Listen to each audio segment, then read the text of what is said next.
बोलेगा मकान लगा सुनबो करो कोई बात ना भाई नौजवान है थोड़ा इतिहास का देखो पढ़ना तो एक आसान है। आजकल जो भी गवैया है वो सब मेरे से सीनियर है। सबसे छोटा गवैया हो तो मैं हूँ, नहीं तो मैं किसी को ये कहता कि तू क्या गा रहा है क्या नहीं गा रहा है। और अब भी मैं इसको मैं कुछ नहीं कराऊं कि तू क्या गा रहा है, तू तेरी जगह सही है। लेकिन ये हमारे बीच में 2-3 आदमी ऐसे विद्वान आदमी से भिन्न भिन्न का इनकी बात मेरा काना में पड़ी जब गया नहीं बताना पड़ेगा। गुरु जी आज मैं सच कह रहा हूँ, मेरे गुरु के सम्मान हो, मैं सच कह रहा हूँ, इस बात से वादा करता हूँ कि मुझे कम से कम 25 साल हो गए मेरा गाते। अश्व मेदी यज्ञ गाते हैं डायरेक्ट। अनुसंध राजा नील धवज शिला 7 देशों में घोड़ा को पार करके 8वां देश सेरेमनी पर में पहुंचा देते हैं। लेकिन गए ने कोई लेनो देनो। महाभारत का मैंने चैप्टर पढ़ा है जो एक विद्वान ने कहा मुझे कि ये फलानी चीज फलाने दिन जल गई थी, उसको मैंने कुछ नहीं कहा। और ये बात सुन करके मैंने जाकर के रात्रि की टाइम लाइट टाइम जोड़ करके क्योंकि बस कमजोर होगा बस आंख कमजोर हो जाएगी, मैंने जोड़ करके उजाला करके देखा। जब अर्जुन घोड़ा की रक्षा के लिए तैयार नहीं होता है, सबके सब वंश बैठ करके कहते हैं अर्जुन क्या बात है। अर्जुन बताता है कि जिस घर के अंदर सम्मान नहीं उस घर के अंदर कोई क्षत्रिय बलवान नहीं।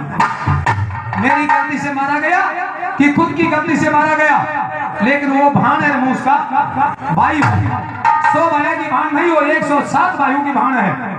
वो 100 वायु की भान नहीं हो 107 वायु की भान है। जब धर्मपुत्र बोले बोलो 6 कोना बोले बोलो 7, अरे बोलो 6 कोना बोले बोलो 7, बोलो 7 कौन सा है बताइए। जब बताता है कि सामने बैठा भगवान के संग कहता है कि धन अर्जुन धन है धन धन है कि तू मुझे ये मान गया कि रिश्तेदार नहीं है तो अपना भाई है। धन अर्जुन कि तू मुझे मेरी महिमा को अच्छी तरीके से पहचान गया। धर्मराज युधिष्ठिर अंतिम समय का काम है जो तू नहीं जानता, लेकिन अर्जुन जान गया कि ये नर है और मैं शिव नारायण हूं। इस वजह से मुझे अपना भाई उन्हीं ने सुबह जाकर के भान दुशाला बोली अरे चलो जा आखिर रात को चूड़ो फिरो धन मोटी मोटी बता देता हूँ।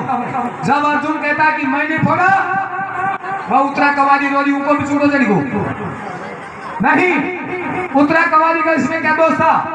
बोले सुनी बोले देख दामन अटको और पहली में डोडी माला से गुरु दूना चाहिए हटको। ये खुद फुप्पा होकर के आगे हाथ बढ़ाया था और चारों पानों को रोक करके अपनी जान को थप्पी याद है।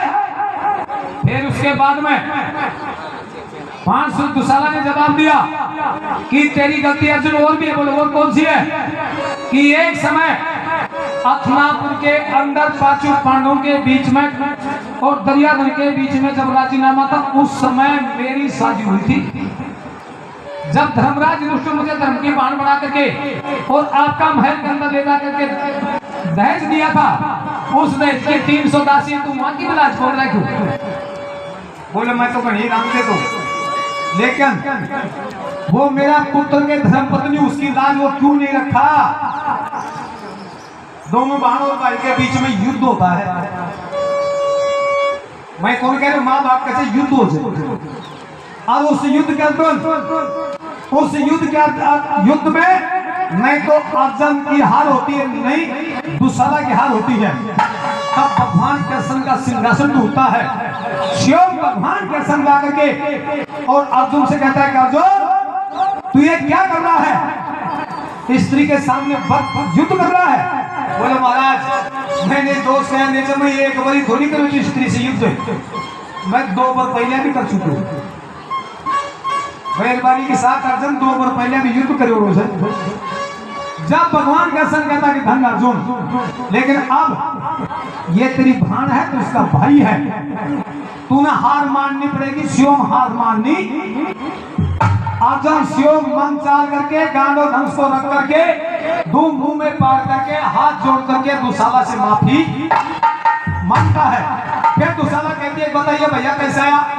बोलो मैं तेरी लंगियारी करवाई धर्मपुत्र अश्वमेधी यज्ञ कराई देख तूने चालना पड़ेगा और मैं पूरी दिशा में घूम रहा हूँ जन तू नार तो तानो।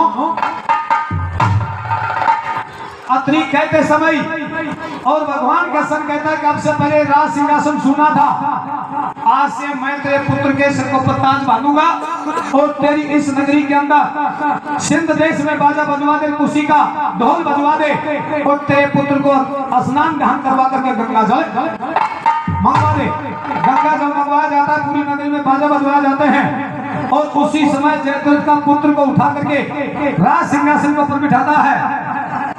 तो पुत्र को नाम भी ले तो ध्यान बोला, राज सिंहासन के ऊपर बैठा करके और रात लग करके और खुद शिवम भगवान कृष्ण और अर्जुन दुशाला की गणियारी करके लेकर के अस्नापुर में आते हैं और सबसे पहले दुशाला आकर के और यहाँ पर एक चैप्टर और आता है कि शिवम वेदम व्यास से प्रकट होते हैं, वेदम व्यास से प्रकट होकर के जो राजा नल को कथा सुनाया था वही ऋषि प्रकट यहाँ पर होता है, उसका नाम वेदव्रत। वो भी आकर के वहां पर घोड़ा का पूजन करता है और दुशाला के हाथों से घोड़ा के कंकण मंगवा करके और फिर चैत्र लागता की पूर्णिमा का दिन छुड़वाया है।